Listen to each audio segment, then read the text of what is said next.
So, und was machst du jetzt? Jetzt schütte ich den restlichen flüssigen Stickstoff weg.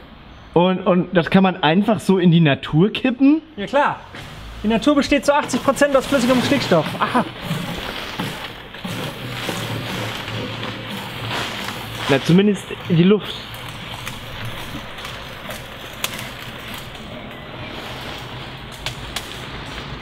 Vielleicht sollten wir warten, bis es dunkel ist. Wieso? Naja, weil ansonsten vielleicht jemand denkt, dass es hier brennt. Oh.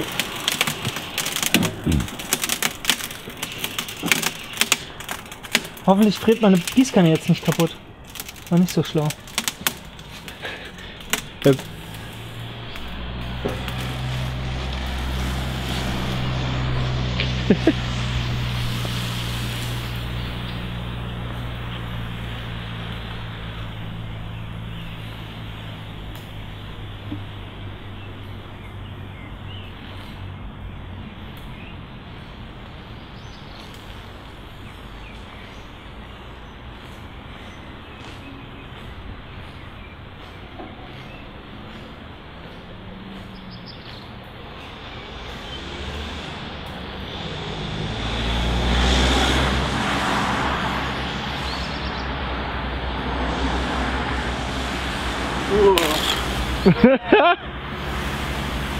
Oh ja.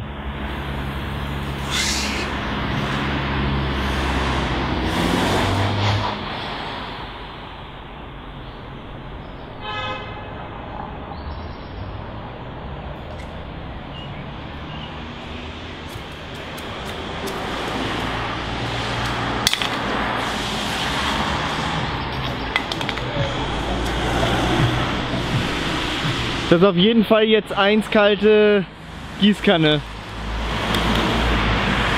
Kalte Gießkanne.